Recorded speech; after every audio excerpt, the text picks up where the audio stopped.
Good morning students हम लोग अपने लास्ट लेक्चर में स्टडी कर रहे थे how the electric current flows through a conductor.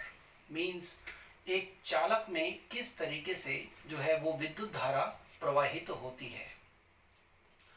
अब इसके बाद में हम अपना एक नेक्स्ट टॉपिक यहाँ पर लेते हैं and this next topic is random motion of electrons.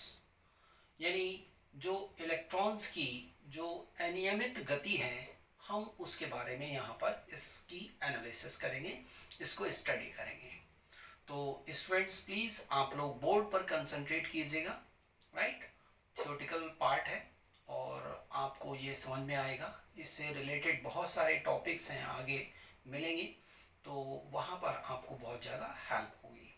तो प्लीज़ आप लोग बोर्ड पर कंसंट्रेट करें। ओके स्टूडेंट्स, तो हम लोगों का आज का टॉपिक है random motion of electrons and this is random motion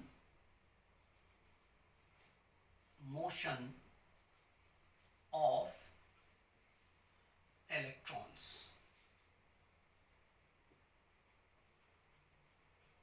हम कोई भी मेटल कंसीडर करते हैं तो उस मेटल के अंदर जो इलेक्ट्रॉन्स हैं उन इलेक्ट्रॉन्स की जो मोशन होती है वो रैंडम मोशन होती है। तो इस चीज़ को हम यहाँ पर डिस्कस करेंगे। स्टूडेंट्स आप ये जानते हैं in an isolated metal the movement of free electrons, जितने भी उस मेटल के अंदर फ्री इलेक्ट्रॉन्स होते हैं, is same as the movement of the gas molecules in a container. अगर हम एक गैस को एक कंटेनर के अंदर रखें तो उस कंटेनर के अंदर जो गैस मॉलिक्यूल्स की मोशन होती है, ठीक उसी प्रकार से आपका एक आइसोलेटेड मेटल के अंदर जो इलेक्ट्रॉन्स होते हैं उनकी भी मोशन होती है। In metals the group of electrons is known as electron gas. Metal के अंदर जितने इलेक्ट्रॉन्स हैं, इन इलेक्ट्रॉन्स के अगर हम समूहों को देखें तो जो उनके ग्रुप्स को देखें तो वो जो ग्रुप है इलेक्ट्रॉन्स का उसको हम कहते हैं इलेक्ट्रॉन गैस। अब क्या होता है, as these free electrons moves in all possible directions. ये जो मेटल के अंदर फ्री इलेक्ट्रॉन्स होते हैं they all move in all possible direction. ये सभी डायरेक्शंस में मूव करते हैं। सपोज ये आपके पास में एक मेटल है, यहाँ मैंने इसको दिखाया और इसके अंदर फ्री इलेक्ट्रॉन्स हैं। ये इलेक्ट्रॉन है फ्री इलेक्ट्रॉन, एक ये है, एक ये है, एक ये है। यहाँ पर मैंने फ्री इलेक्ट्रॉन्स को अज्यूम कर लिया है, ये फ्री इलेक्ट्रॉन्स हैं। अब ये रैंडमली मूव करते हैं in all possible direction. All possible direction, suppose ये आपका इस डायरेक्शन में मूव कर रहा है, ये आपका इस डायरेक्शन में मूव कर रहा है, ये जो है इस डायरेक्शन मूव कर रहा है, ये इधर मूव कर रहा है, ये इस डायरेक्शन में, ये इस डायरेक्शन में। तो ये जो मेटल के अंदर जो फ्री इलेक्ट्रॉन्स हैं they move in all possible directions without any control, right. कोई भी एक्सटर्नल कोई कंट्रोल नहीं होता, without any control in an isolated conductor. Now the motion of these electrons is in all possible direction. So such type of motion of electrons is known as random motion of free electrons. तो इस तरीके की जो motion है in all possible direction, this is known as random motion of electrons. ये random motion होती है, इसको हमें ध्यान रखना है। Now if the velocities of the free electrons moving randomly in a conductor are, अगर हम ये जो इलेक्ट्रॉन्स मूव कर रहे हैं randomly within a conductor are u1 vector, u2 vector, u3 vector dot dot dot un vector, अगर हम इसको हम कंसीडर करते हैं कि इसके अंदर अगर n इलेक्ट्रॉन्स हैं, उनकी ऑल पॉसिबल डायरेक्शंस में वेलोसिटीज जो है वो u1 vector, u2 vector, u3 vector और un वेक्टर से रिप्रेजेंट कर रहे हैं, then the average velocity, then the average velocity जो आपके पास में इन इलेक्ट्रॉन्स की एवरेज वेलोसिटी है, या जिसको हम कहते हैं औसत वेग है, of the free electrons,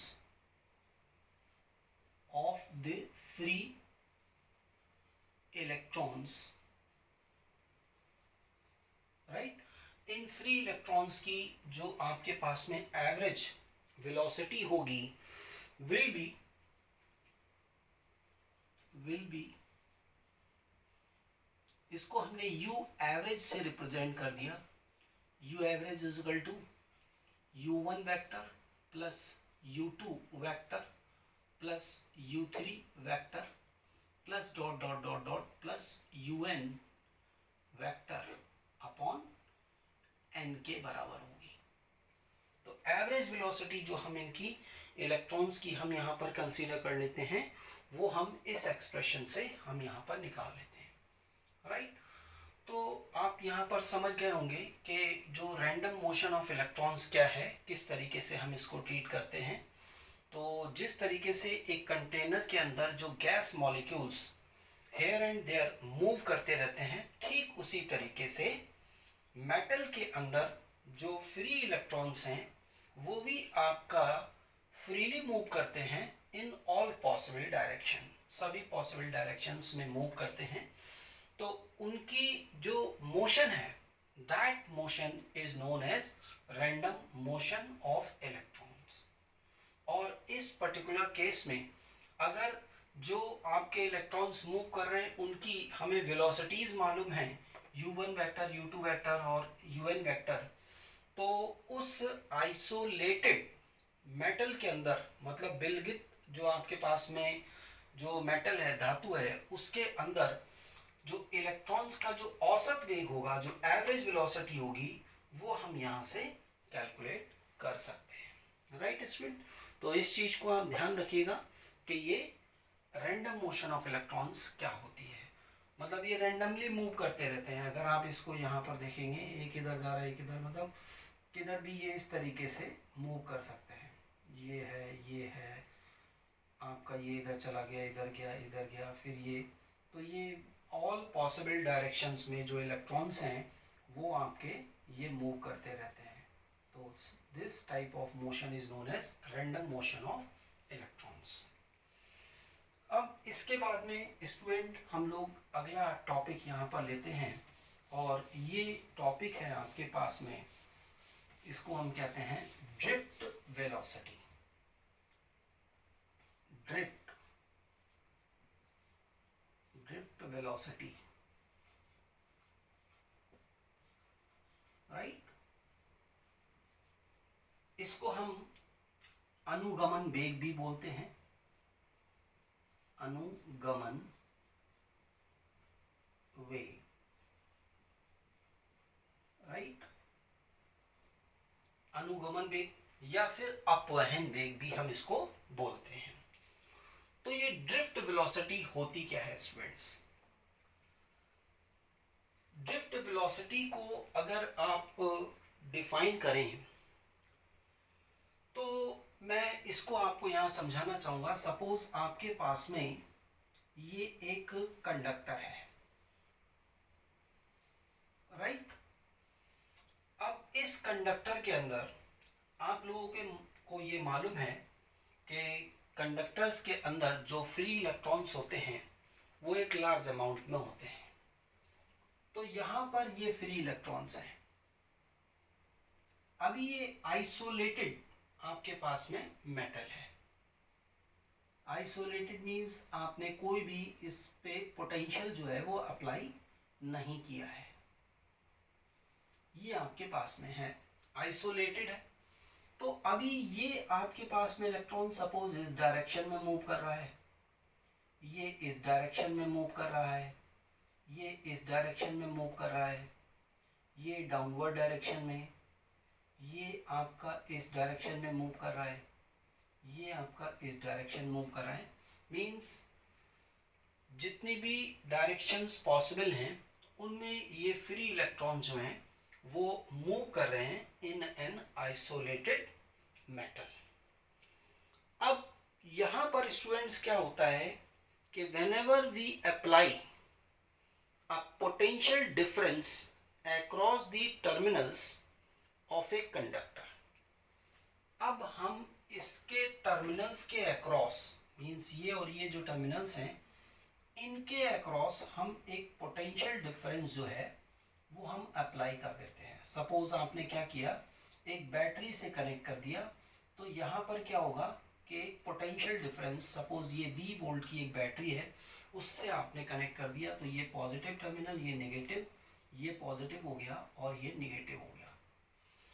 तो जब आपने इस कंडक्टर के टर्मिनल्स के अक्रॉस आपने एक पोटेंशियल डिफरेंस जब आपने अप्लाई किया, तो यहाँ पर होगा क्या, the electric field is induced with in the conductor. इस कंडक्टर के अंदर क्या होगा, एक इलेक्ट्रिक फील्ड जो है वो इंड्यूस हो जाएगी। और वो कहाँ से कैसे जो इंड्यूस होगी, from positive terminal to negative terminal. उसकी डायरेक्शन क्या होगी, from positive terminal to negative terminal. Means अब आपके पास में ये एक इलेक्ट्रिक फील्ड जो है वो यहाँ पर इंड्यूस हो गई, इलेक्ट्रिक फील्ड इंड्यूस हो गई, राइट। अब एक्चुअल में क्या होगा, जैसे ही ये इलेक्ट्रिक फील्ड इंड्यूस हुई तो ये जितने भी इलेक्ट्रॉन्स हैं आपके पास में, जो इनिशियली जब आपने कोई भी आइसोलेटेड इसको कंडक्टर को कंसीडर किया था, तो अब जैसे ही इलेक्ट्रिक फील्ड इंड्यूस होगी, यहाँ पर इलेक्ट्रिक फील्ड के इंड्यूस होने से क्या होगा, इन इलेक्ट्रॉन्स पर एक फोर्स अप्लाई होगा opposite to the direction of electric field. Electric field की अपोजिट डायरेक्शन में एक फोर्स अप्लाई होगा, तो ये सारे इलेक्ट्रॉन्स जो हैं वो आपके ये इलेक्ट्रिक फील्ड की अपोजिट डायरेक्शन में ये मूव करने लगेंगे, ये मूव करने लगे, राइट। यहाँ इस तरीके से क्या होगा कि ये जो इलेक्ट्रॉन्स हैं वो आपका इलेक्ट्रिक फील्ड के अपोजिट डायरेक्शन में ये मूव करने लगेंगे। अब यहाँ पर क्या चीज है, ये जो इलेक्ट्रॉन्स जब ये मूव करेंगे, इलेक्ट्रॉन्स मूव करेंगे, तो मैं इस इलेक्ट्रॉन को अगर मैं कंसीडर करता हूँ थोड़ी देर के लिए, तो इलेक्ट्रॉन मूव करता हुआ आएगा, तो यहाँ पर ये इस कंडक्टर के अंदर जो एटम है उस एटम से स्ट्राइक करेगा या फिर किसी फ्री इलेक्ट्रॉन से स्ट्राइक करेगा। तो जैसे ही ये स्ट्राइक करेगा, सपोज ये आपके पास में है इलेक्ट्रॉन, और ये इलेक्ट्रॉन आते ही स्ट्राइक किया यहाँ पर, जैसे ही स्ट्राइक करेगा तो इस इलेक्ट्रॉन की जो वेलोसिटी है वो आपके पास में क्या हो जाएगी, जीरो हो जाएगी for a short duration of time, और उसके बाद में ये फिर मूव करना स्टार्ट करेगा। तो एक्चुअल में होगा क्या कि जैसे ही आपने पोटेंशियल डिफरेंस अप्लाई किया across the terminals of a conductor, तो इलेक्ट्रॉन जो हैं वो आपके मूव करना स्टार्ट हो गए opposite to the direction of electric field, और अपनी मोशन में ये दूसरे फ्री इलेक्ट्रॉन से या एटम से ये स्ट्राइक करेंगे, और स्ट्राइक करते ही इनकी वेलोसिटी जीरो होगी, और फिर इमीडिएटली थोड़े टाइम के बाद में ये फिर मूव करना स्टार्ट कर देंगे। तो इस तरीके से ये मूव किया रुक गया, मूव किया रुक गया, मूव किया, इस तरीके से ये जो है इनकी मोशन जो है वो स्टार्ट हो जाएगी, राइट स्टूडेंट। तो एक्चुअल में क्या होगा, जो इनकी इस टाइप की ये मोशन है, this motion is known as drift motion. ये एक्चुअल में ड्रिफ्ट हो रहा है, मतलब यहाँ आया इलेक्ट्रॉन, ये है तो ये यहाँ से यहाँ आया, यहाँ रुक गया, यहाँ से फिर चलना स्टार्ट हुआ, यहाँ आ गया, फिर रुका, फिर ये। तो जैसे जैसे इसका कोलिजन होगा ये रुकेगा, फिर आगे बढ़ेगा, रुकेगा, आगे बढ़ेगा, रुकेगा, आगे बढ़ेगा। तो ये जो मोशन है, इस मोशन को हम कहते हैं ड्रिफ्ट मोशन। और इस मोशन में जो इलेक्ट्रॉन्स आपका जिस वेलोसिटी को एक्वायर कर लेते हैं, तो that velocity is known as drift velocity, और इसको हम अनुगमन वेग या अपवहन वेग भी कहते हैं, और इसको हम Vd से रिप्रेजेंट करते हैं। This is called drift velocity और अनुगमन वेग। अब यहाँ पर इसको अगर हमें डिफाइन करना हो तो ये ड्रिफ्ट वेलोसिटी होती क्या है, अगर इससे मैं इसकी डेफिनेशन दूं तो ड्रिफ्ट वेलोसिटी, ड्रिफ्ट यानी अनुगमन वेग, drift velocity is the velocity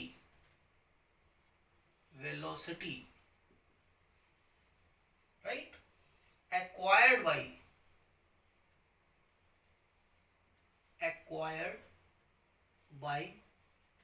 free electrons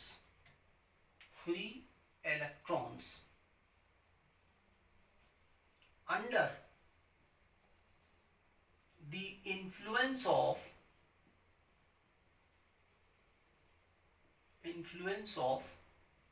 electric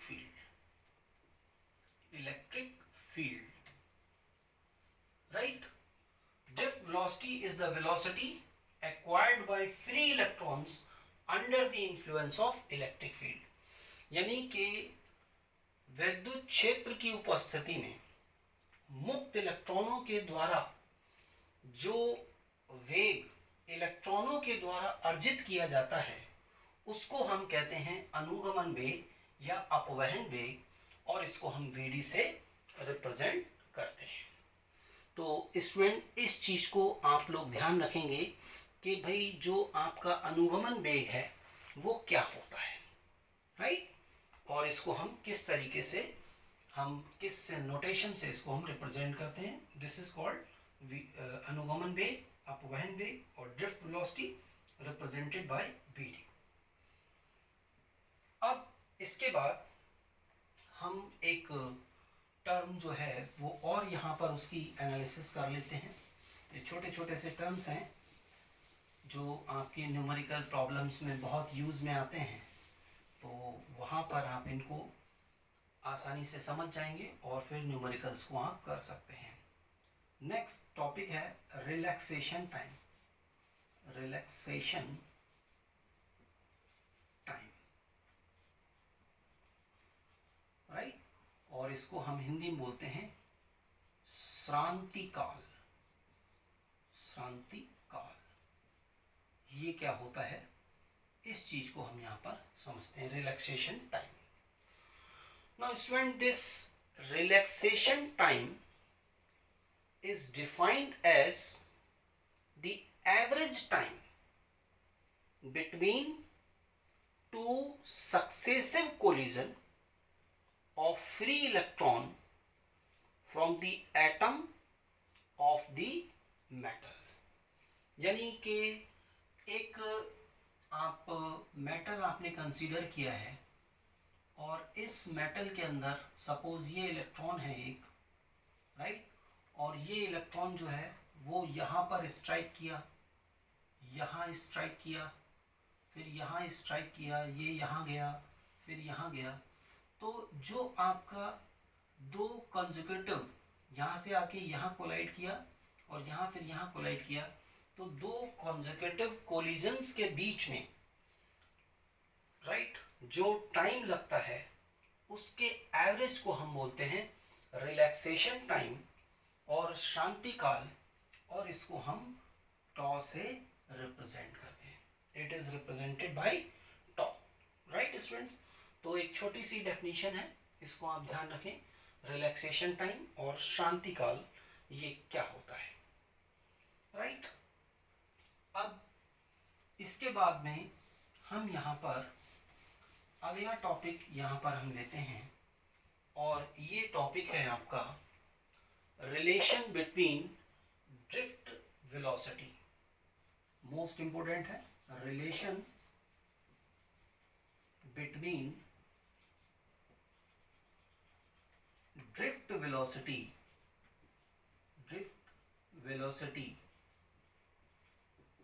and potential difference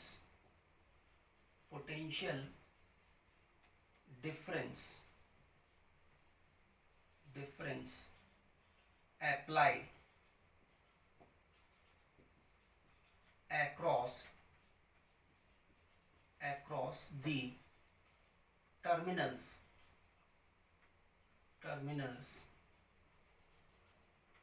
of a conductor।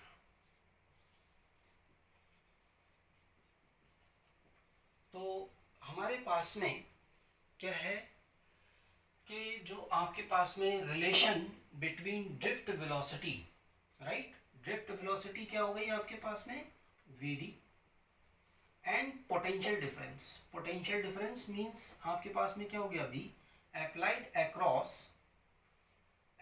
The terminals of a conductor. एक कंडक्टर के टर्मिनल्स के अक्रॉस जब हम पोटेंशियल डिफरेंस अप्लाई करते हैं तो उसमें और ड्रिफ्ट वेलोसिटी में क्या रिलेशन होती है, इस चीज़ को स्टूडेंट्स हम लोग यहाँ पर फाइंड करेंगे।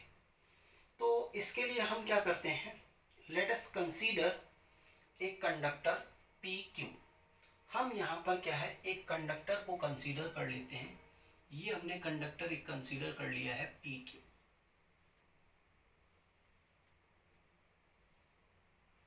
ये एक कंडक्टर है PQ, और इस कंडक्टर की जो लेंथ है वो हमने यहाँ पर मान लिया कि भाई इसकी लेंथ है L। PQ आपके पास में एक कंडक्टर है और इसकी लेंथ है L, ठीक है। अब हमने क्या किया है, इस कंडक्टर के टर्मिनल्स P एंड Q जो आपको दे रखे हैं उनके अक्रॉस हम एक बैटरी कनेक्ट कर देते हैं जिसका पोटेंशियल है V। तो यहाँ पर हमने क्या किया, एक बैटरी को कनेक्ट कर दिया, प्लस माइनस ये हमने यहाँ पर एक बैटरी को यहाँ कनेक्ट कर दिया, right.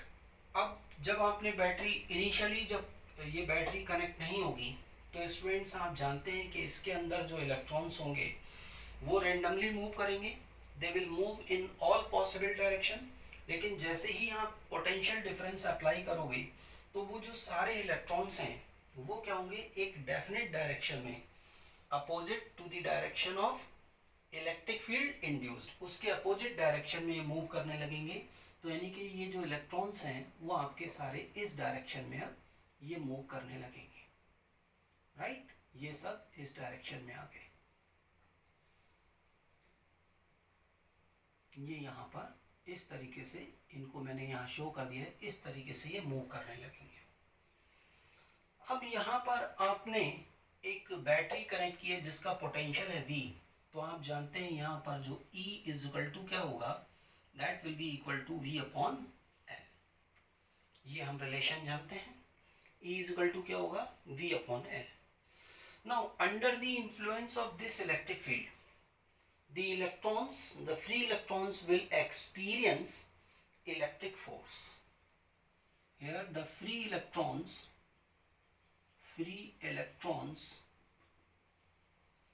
will experience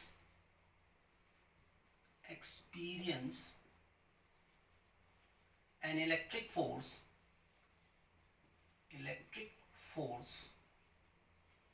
This force F is given by F is equal to क्या होता है, Q into e, means minus E into e. ये आपके पास में इन पर एक फोर्स जो है वो अप्लाई होगा। Now if the mass of the electron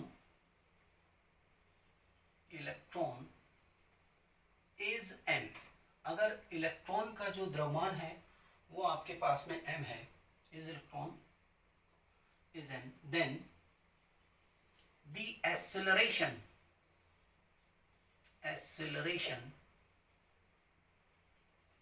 produced in the electron is given by इसको हम कैसे दे सकते हैं, a इज इक्वल टू क्या होगा आप जानते हो, f upon m, means a is equal to क्या हो जाएगा, माइनस का ई अपॉन m, ये इसके बराबर होगा, राइट। नाउ अब आप यहां पर ध्यान दीजिए कि जस्ट आपने जब इस बैटरी को जस्ट कनेक्ट करने से पहले, बिल्कुल जस्ट आप कनेक्ट कर रहे हैं उससे पहले, अगर हम यहां पर देखें the average velocity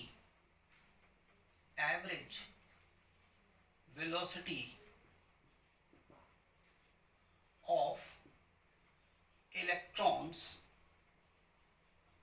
right, average velocity of electrons just before we apply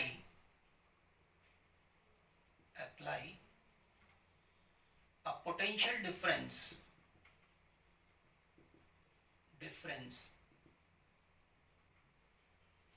across the terminals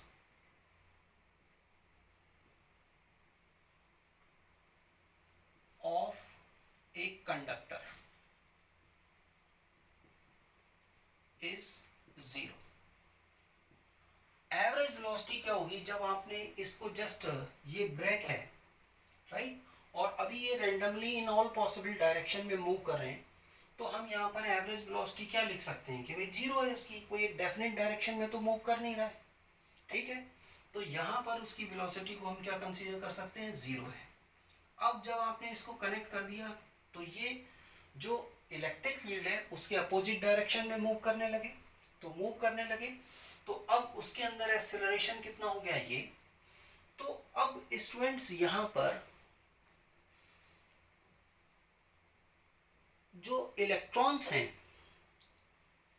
they starts moving with velocity, with drift velocity, right, after the application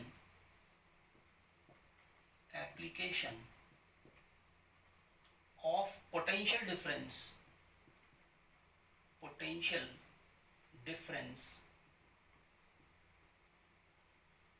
the electrons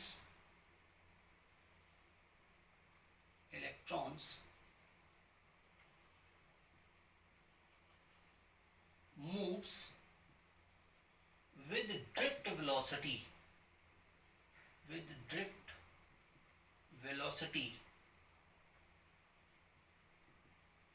Vd in time tau, यानी relaxation time में ये आपके drift velocity से ये move करने लगते हैं।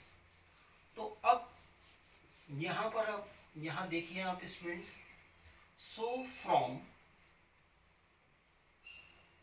v is equal to u plus at, अगर हम इस चीज को यूज करें तो at t is equal to tau, जो v is equal to होगा वो किसके बराबर है, vd के बराबर है, and u is equal to क्या है, u is equal to initial velocity कितनी है, 0 है, सो vd is equal to कितना हो जाएगा, this is equal to 0 plus, और a था आपके पास में minus e upon m into tau, यानी vd इज इक्वल टू कितना हो गया, माइनस का e टॉ अपॉन m इंटू ई।